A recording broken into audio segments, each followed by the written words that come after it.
أشهد أن لا إله إلا الله. أشهد أن لا إله إلا الله.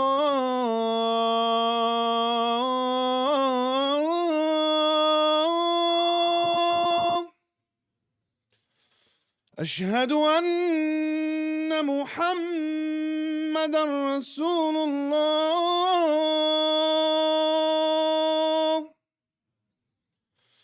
أشهد أن محمدًا رسول الله.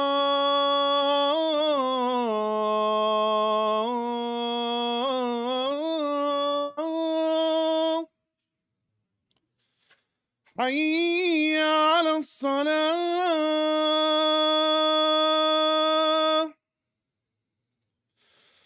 حي على الصلاة.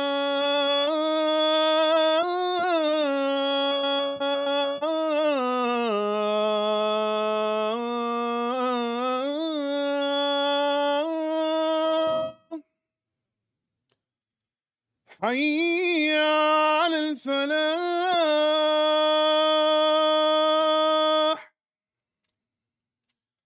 حي على الفلاح.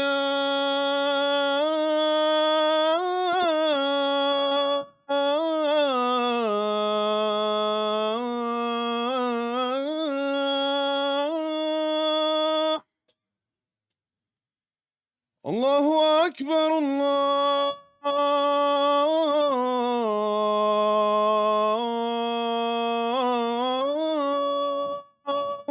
أكبر. لا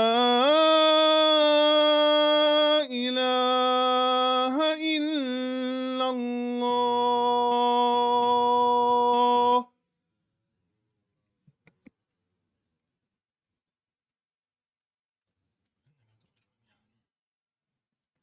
الحمد لله ثم الحمد لله. الحمد لله نحمده ونستعينه ونستهديه ونستغفره ونستنصره، ونعوذ بالله من شرور أنفسنا ومن سيئات أعمالنا. من يهد الله فهو المهتد، ومن يضلل فلن تجد له وليا مرشدا. وأشهد أن لا إله إلا الله وحده لا شريك له، إلها واحدا أحدا صمدا، لم يتخذ صاحبة ولا ولدا، ولم يكن له كفوا أحد. وأشهد أن نبينا وعظيمنا محمدا عبد الله ورسوله وصفيه من خلقه وحبيبه. اللهم صل وسلم وبارك على نبينا محمد وعلى آله وصحبه أجمعين، وبعد. يقول جل جلاله في محكم التنزيل: كما أخرجك ربك من بيتك بالحق وإن فريقا من المؤمنين لكارهون، يجادلونك في الحق بعدما تبين كأنما يساقون إلى الموت وهم ينظرون، وإذ يعدكم الله إحدى الطائفتين أنها لكم، وتودون أن غير ذات الشوكة تكون لكم، ويريد الله أن يحق الحق بكلماته ويقطع دابر الكافرين، ليحق الحق ويبطل الباطل ولو كره المجرمون. Today is the 19th of Ramadan. It's 2 days after the memory of the Battle of Badr, which I'll be sharing some words about, inshallah ta'ala. But before I get into the midst of the khutbah, we're talking about 6 months. 6 months of witnessing the first ever documented genocide. Genocides have happened historically many times throughout the world. This is the first time it's been documented live. This is the first time that we have actual proof of its occurrence as it's occurring, with everyone's knowledge of its occurrence. This has never happened before. It sounds pretty ridiculous now when you look back, doesn't it? At the beginning of all this, when the question that was the hottest question was, do you condemn the resistance? You remember that question? How stupid does that question sound now, 6 months into this? Just so you understand that these tactics, they're used for a specific reason.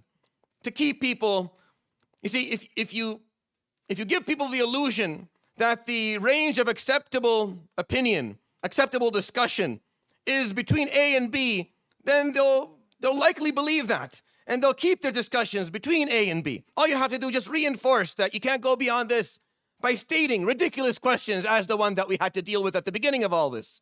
Every time someone came on TV, that's what they had to answer. Before they talked about the children that were being pulled out of the rubble and the parents who were mourning them.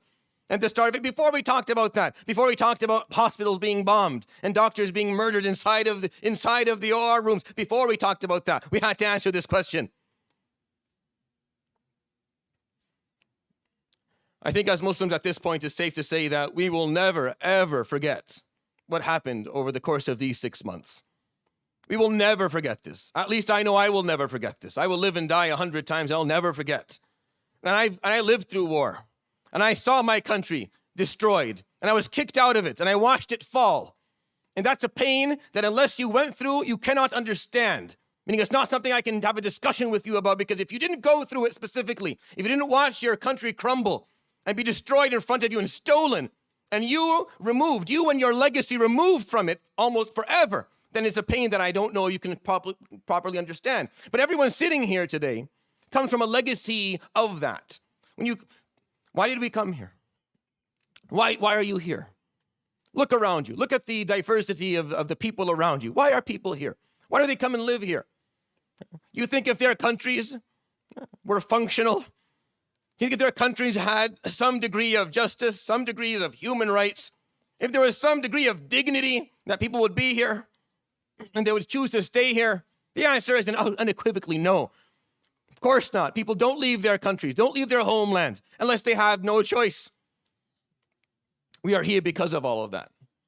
And it's time for us as Muslims to state certain things clearly. That what occurred over the course of these last 6 months is something we will never forget. And we will never forgive those who were involved in any form or manner. And to add to that, I will never trust another politician for the entirety of my life.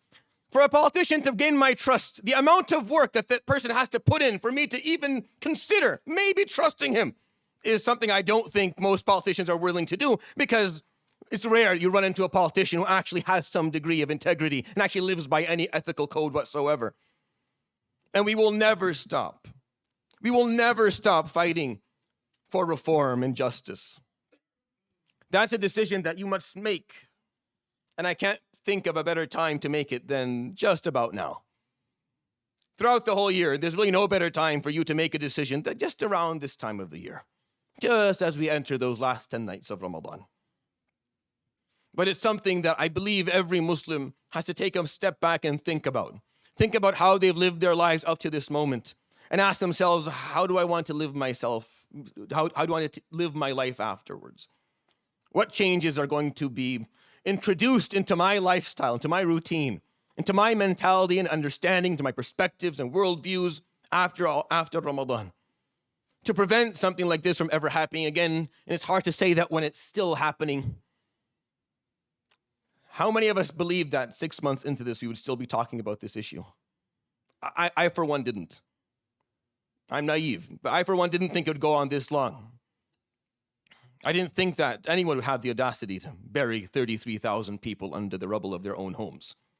I didn't think that the world would be okay with it. At some point, there would be enough pressure to say, maybe it's enough. But apparently not. And apparently the worst has not even come yet. Apparently the worst, when you treat people like that, what do you think you produce? When you treat people like subhuman, what do you think you produce from them? You think the children of that area, you think the children of Gaza will ever forget this? You think the next generation are going to be, how do you think they're going to see the world? How do you going to think they're going to see their brothers and sisters and those who did this to them? No one's thinking about that, but that's actually what's happening right now. That's why it's upon all of us, specifically Muslims who are in the West, to have a little bit of an advantage of having more than what they need on a daily basis. They have the ability to speak their minds. They have the ability to advocate openly we carry a responsibility that I don't think most people in the West fully understand. I don't think that our community here in the West fully understand the weight of the responsibility, the burden that they carry on behalf of their own ummah. I just don't think we do. And it's time for us to, we have to reclaim that narrative again. We have to reclaim that narrative of where we are historically and where we are for our ummah and what we're going to do about that. I'm going to offer you today 3 Ramadanic reminders, as my khutbahs are always reminders during Ramadan. The first reminder comes from the verses that I recited for you at the beginning of this khutbah. To take a moment and reflect on that amazing day, Yawm al-Furqan, Yawm al-Taqal Jam'an, the day where haqq and batil were differentiated clearly. And Arabia saw the difference, and haqq defeated batil when the two groups met. Little do we know how it all started. We don't start, even when I tell this seerah, for years I didn't tell this piece because it wasn't told to me that way. It was told to me as the books of seerah tell it. But then when I went to the Quran, because I wanted to hear the Quranic recitation, the Quranic record of what happened on the day of Badr, I was surprised with these verses that I recited to you. That this is how Allah subhanahu wa ta'ala tells this story, differently than how I was taught it growing up. It starts by Kama akhrajaka rabbuk. It is like how your Lord had you leave your home. And it is like he is referring to the beginning of the surah, where he was talking about how the Muslims did not behave exactly the way they should regarding the bounty, regarding the anfal. So he's pointing out another issue, subhanahu wa ta'ala, that people, that Muslims, that the Sahaba, that us after them need to take some time and reflect upon.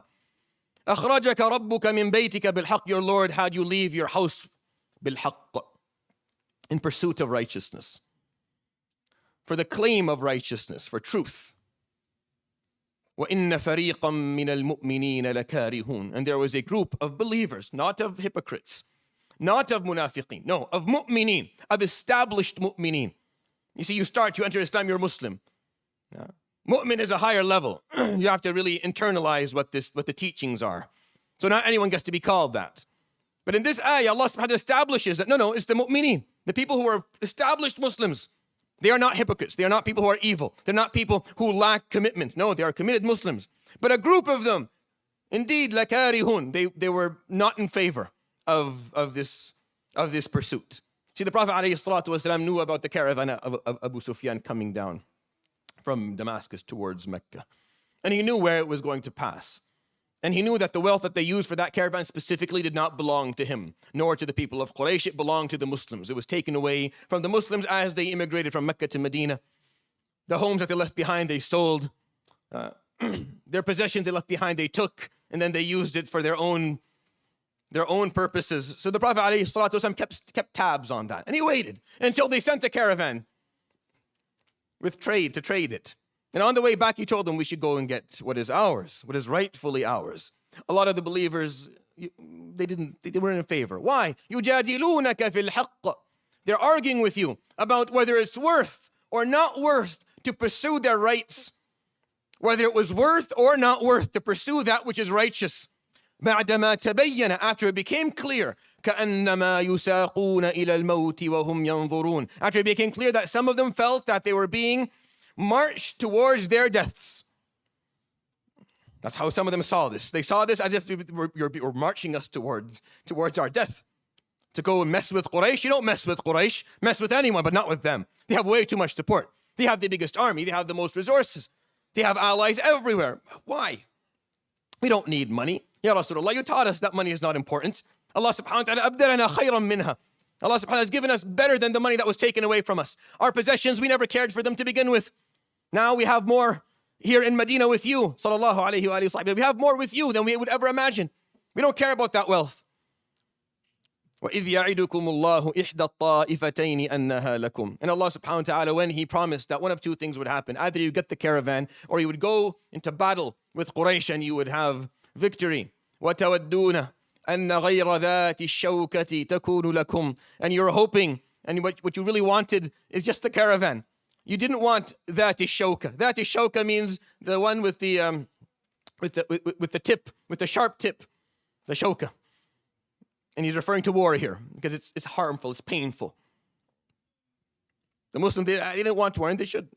وَيُرِيدُ اللَّهُ أَن يُحِقَّ الْحَقَّ بِكَلِمَاتِهِ وَيَقْطَعَ دَابِرَ الْكَافِرِينَ. And Allah subhanahu wa ta'ala wants to establish righteousness for it to be clear to all. يُحِقَّ الْحَقَّ. For haqq, يُحِقُّهُ. Al-haqq, for righteousness, for it to be established, for it to be clear, for there to be no question of what is correct and righteous and what is truthful and what is falsehood and what is not.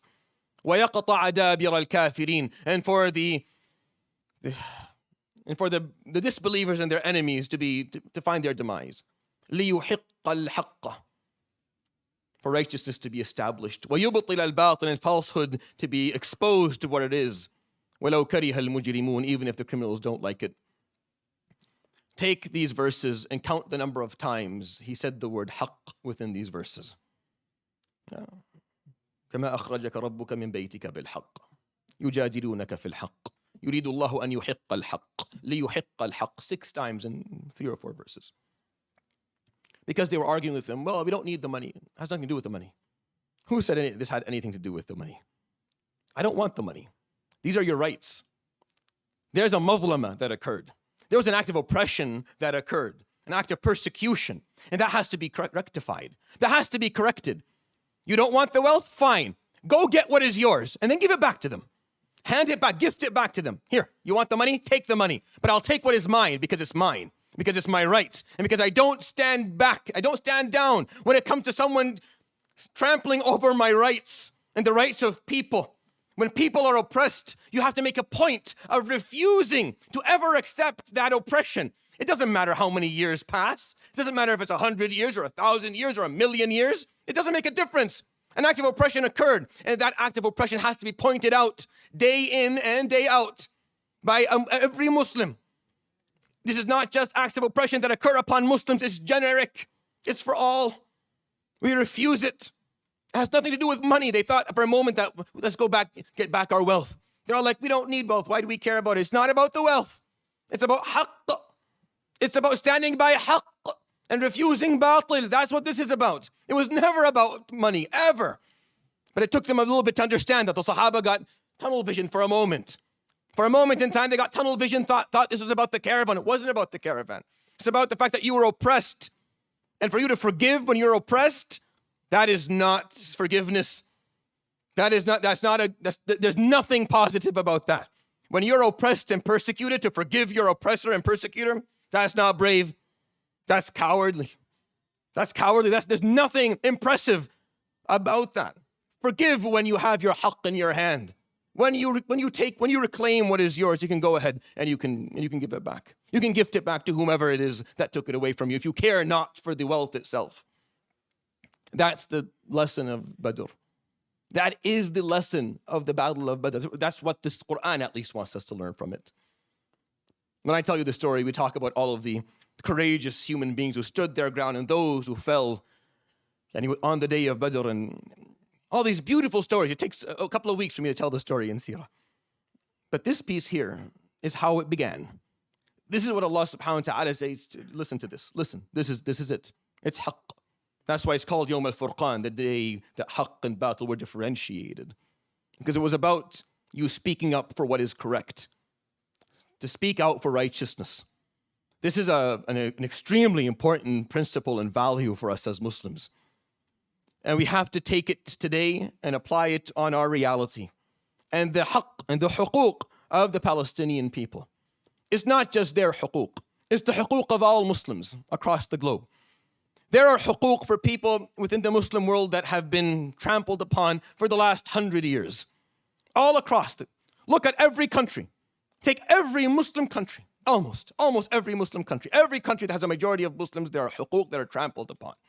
And as Muslims, we refuse to stop pointing out batil. And we refuse to stop speaking out for haqq. It's just the lack maybe of full commitment for that. We're just lacking a little bit the full commitment for it, the dedication. We're just lacking that piece. We slacked a little bit over the years. We got a little bit too comfortable. What happens today, what happened over these last 6 months, serves as a wake-up call for all of us. And if it doesn't, then I am going to tell you very clearly that nothing will. If what has happened over the 6 months does not serve for you as a wake-up call within your life to make different decisions and choices and to live differently, then I'll tell you very, very comfortably that nothing will. There will be nothing that will cause you to make a difference. So think long and hard before the end of Ramadan about this point. أقول قولي هذا وأستغفر الله لي ولكم فاستغفروه يغفر لكم يا فوز المستغفرين أستغفر الله.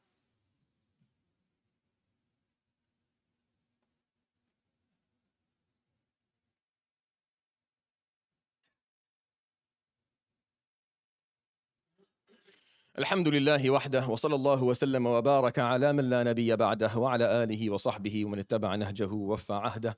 The second reminder for this khutbah, my intention was to come out and actually complain about something, and now I feel like it doesn't work anymore. My complaint was going to be on the fact that this Ramadan for me was the Ramadan where I witnessed the largest drop down of people coming to masajid, the earliest I've ever seen it. The graph of Ramadan, I know how it works, and I explain it every year. I've never witnessed it happen so early, and the numbers come down so quickly, not just in this masjid, but all across the city. And I think I probably made a mistake when I got on the minbar a few weeks ago, and I said in a couple of places that, alhamdulillah, Isha across the city was 6,500 people. I think I shouldn't have said that. I take it back. I'll never do that again. May Allah subhanahu wa ta'ala accept from all of us. But I think what happened is I said that, and people said, oh, there's a lot of people. So if I stay in for a couple of days, no big deal. There's 6,500, and everyone ended up doing that. You know how that works? When there's like a banquet and everyone brings water because everyone thinks the other person is going to bring something to eat, and then we just sit down and drink water for the whole time. And this is what I believe happened. Allahu A'lam, I don't know. But I found it very discouraging. Discouraging that in the midst of all of this, in the midst of what we are seeing, you must have social media, and you must be seeing the images that are emerging from the Holy Land, the children that are starving, the 3-year-old that's eating grass, the parents that are carrying a child that is nothing more than a skeleton anymore. These are images you must see. You see, when stuff like this happen, when stuff like these occur, one of two things happen. One of two things happen when things like this occur in the world. When the level of brutality and atrocity occur like this, one of two things happen. Either people come closer to Allah subhanahu wa ta'ala and commit themselves, or they go the opposite direction. Nothing ever stays the same. I've watched it go the opposite direction during the last maybe 12 years, since 2010 maybe to 2020. I watched it go the opposite direction. In my own country, I saw it. I saw people lose their faith altogether. And I'm saying, what I'm requesting of you is may what occurred in the Holy Land push us towards the opposite direction. May it bring us closer to Allah subhanahu wa ta'ala. May it allow us to be more committed, to turn to Him subhanahu wa ta'ala with our pain, with our complaint, with our concern, with our worries, to come back to Allah subhanahu wa ta'ala if we were not. Especially now that we are approaching the last 10 nights of Ramadan. It doesn't start tonight, it starts tomorrow night. So you have a night to still contemplate what you're going to do. This last third makes up for the first 2/3 if you didn't do too well during them. It's never too late in Ramadan to make a decision. It's never too late to decide I'm going to do it differently. Within these last 10 nights is a night that has the potential to change your life, to change the fabric of your reality. Even if you may not feel it physically, spiritually, that's what it can do for you. So walk in these last 10 nights with that intention. كان صلى الله عليه وآله وسلم إذا دخل العشر الأخير شد مئزره وأحيا ليله وأيقظ أهله. When the last 10 nights entered, he would pull his mi'zar. This is reference to that even at night he wouldn't have relations, or it's referral to the fact that he just focused. He did nothing else aside from worship. And he woke up his family. He would leave Aisha to sleep all throughout Ramadan at night if she wanted to. And then the last 10 nights come in, he wakes her up. Get up. You can't, I'm not letting you waste these 10 nights. For your own sake, if I love you, I can't watch you do it. You don't know the potential of these 10 nights. You'd wake them up. وَأَحْيَا لَيْلَهُ, when you spend the majority of his night praying. Sallallahu alayhi wa sallam. And that is what I advise myself and I advise you. That if this Ramadan, for some reason, didn't work out the way you wanted, it's not too late. Those last 10 nights are coming right towards us. Jummah timing is perfect for us to remind ourselves of that and to commit ourselves, inshallah ta'ala, for it. The third reminder that I want to offer you, this is just something to contemplate on your way out. Why is it that we don't eat and drink? One of the main reasons of why we don't eat or drink or have relations within the day of Ramadan, because these behaviors are very physical. They're very, very physical. And in Ramadan, Allah subhanahu wa ta'ala opens the doors of heaven, closes the doors of al-Jahim. He chains up all of maradat al-jinni wa shayateen. And he calls upon the hearts of his servants to come nearer to him. Ya baghi al-khayri aqbil, ya baghi al-sharri aqsir. It's a heightened spiritual time. A lot of physical, it distracts you. So throughout the day of Ramadan, he removes food and drink and physical relations so that your spirituality is heightened as well. So that you have a stronger sense of your own ruh. So that you're in touch with it again. You can listen to it because it removes all those distractions. That's why we don't do these things. Because all these physical distractions makes you focus on the body. Allah said, no, forget about that. I've opened the doors of Jannah for you. I've closed the doors of Jahannam. Listen to the voice inside of you. Are you listening? Do you hear your ruh starving just like the people in Gaza are? Do you hear your ruh starving because it's not connected to its Lord appropriately? Because it's wanted to all this time, just like your body needs food. Your ruh needs Allah subhanahu wa ta'ala. And if you starve it, it starves. And it shrivels and becomes weak. And the nafs becomes too strong. And it guides you. And it ruins your intentions. And it ruins your deeds. And it ruins your life. He removes all these distractions so you can listen, you can hear it. So you can listen carefully and hear what your ruh is saying. And then you respond to it, inshallah. And you respond to it in a good way. And you'll turn your life around. And you'll start actually committing yourself to that which fulfills your ruh. And I swear to you, I swear by Allah to you that if you do that, then you will find a degree of fulfillment in your life that is unparalleled, that nothing will come even remotely close to, that you will find nowhere else, that you will be willing to work day and night, that you'll be willing just to work day and night because of the amount of fulfillment you find in the connection you have with Allah subhanahu wa ta'ala. Ahlullah, the people of our Salaf al-Salih, the people from our past. When you read their stories of their lives, when I was a kid, I used to read the stories and say, nah, we're Arab, we like to exaggerate. And we do. Arab love to exaggerate. I always do. I always give numbers that are not. But no, the 6,500 was correct. I didn't lie about that. That was calculable. We calculated and I added them all up and we had a margin of error that was reasonable. But in general, as Arab, sometimes we like to exaggerate. So I'd read the stories. I'd read the stories of what they did, of how they lived their lives, of how they worked all day and prayed all night and did da'wah all throughout their lives, and they accepted having nothing. And they died, leaving nothing behind, being totally happy with that. Having the happiest family, even though they had very little means. Even though the inheritance was nothing for their children loved them for it and lived like them. And read these stories like it's impossible that you do that. Who does that? And then you get one simple taste of being close to Allah subhanahu wa ta'ala. You say, oh, now it makes sense. If that person was experiencing that all throughout their lives, then of course, if you get a whiff of it, you just get a whiff of it in Ramadan, you're like, that's just, imagine someone who continuously experiences that love, continuously experiences that compassion, that closeness. Of course, they're not going to care about whatever dunya has to offer because it has no real meaning to it. It doesn't mean that you don't work and make money. No, go and work and become rich and then take that money and pump it into khair. But for your own self, regarding your own self, you just don't care. You're not looking forward to dunya. You're looking forward to Allah subhanahu wa ta'ala. You're looking forward to being closer to Allah, to experiencing more from Allah subhanahu wa ta'ala, to being on the side of His satisfaction and His rida subhanahu wa ta'ala, and that's enough. And that's what I think is worthy of contemplating. And that's why we don't eat and drink in Ramadan. So you can listen to your spirit a little bit more. إخواني وأخواتي أختصر لكم سريعا وسامحوني إذ هذه أكثر جمعة يمتلئ فيها المسجد خلال العام. وإذا جمعنا مع هذه الجمعة أنها في رمضان فالعدد كبير. نحمد الله سبحانه وتعالى، الله سبحانه وتعالى أن يوفقنا إلى حسن خدمة المسلمين. قولوا آمين. أن نخدم المسلمين كما يحب الله تعالى ويرضى. فأحببت أن أكلم القوم بلغتهم، لكن يا أخواني والله الذي منكم يستوعب الكلام باللغة العربية لا يحتاج إلى كثير كلام، ولا إلى خطب رنانة طويلة، ولا إلى قصائد يعني مرصعة، ولا إلى خطيب مفوه حتى يعلم أهمية هذه الليالي التي نحن مقبلون عليها، ولا يحتاجني إلى أن أحدثه عن المعاناة التي يعانيها إخواننا في غزة فلسطين وفي غيرها من بلاد الأرض. إذا كنت تتحدث اللغة العربية فأنت موجود هنا لأنك أخرجت من بلدك أو عشت في بلاد ظالمة فهربت منها بغية أن تجد شيئا من الحرية والعدالة والحق، فأصبح من الواجب عليك أن تناصر الحق حيث كنت. وإن الله سبحانه وتعالى ليس يعني جل جلال الله، أسأله أن يعفو عنا وأن يغفر، ولكن لا أستطيع أن أتخيل كيف أكلمه يوم القيامة وقد أنعم علي بما أنعم علي ولم أناصر إخواني، ولم أقف مع الحق، ولم أسمع صوتي في نصرة الحق إلى الناس أجمعين، إذ هناك أشخاص يحبون الحق أكثر مني لكنهم يحيون في بلاد الظلم ولا يستطيعون أن يتحدثوا، فهم بحاجة إلى أشخاص مثلي ومثلك أن يتحدثوا عن الحق وأن يناصروا الحق.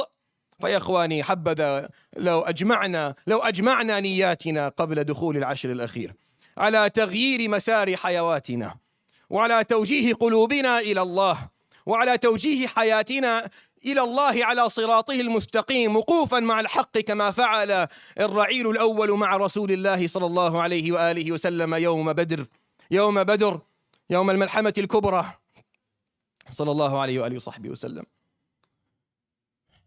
فليأتي كل منكم بنية صالحة، وليوجه قلبه إلى الله، وليتجهز لهذا العشر الأخير، وليغير ما في نفسه. عسى الله سبحانه وتعالى أن يغير لنا أحوالنا إلى الأفضل. اللهم آمين. We have outside, inshallah, today Islamic Relief. They continue to support our brothers and sisters in difficult places, specifically Gaza, so please help them. And there are the Quranic journals as well outside for your children if you're interested in getting them something that will connect them to the Quran. I hope that was a benefit to you. واعلموا أن الله أمرنا بأمر عظيم فقال إن الله وملائكته يصلون على النبي يا أيها الذين آمنوا صلوا عليه وسلموا تسليما. اللهم صل على محمد وعلى آل محمد كما صليت على إبراهيم وعلى آل إبراهيم، وبارك على محمد وعلى آل محمد كما باركت على إبراهيم وعلى آل إبراهيم في العالمين إنك حميد مجيد. وارض اللهم عن الأربعة الخلفاء السادة الحنفاء أبي بكر وعمر وعثمان وعلي، وارض اللهم عن أزواجه أمهات المؤمنين، وعن آله الطيبين الطاهرين، وعن صحابته الغر الميامين، وعن التابعين ومن تبعهم بإحسان إلى يوم الدين، وعنا معهم برحمتك يا أرحم الراحمين. اللهم اغفر للمسلمين والمسلمات والمؤمنين والمؤمنات الأحياء منهم والأموات. اللهم فرج هموم المهمومين، ونفس كروب المكروبين، وارفع الغم عن المغمومين، وارفع الظلم عن المظلومين، واحقن دماءنا ودماء المسلمين.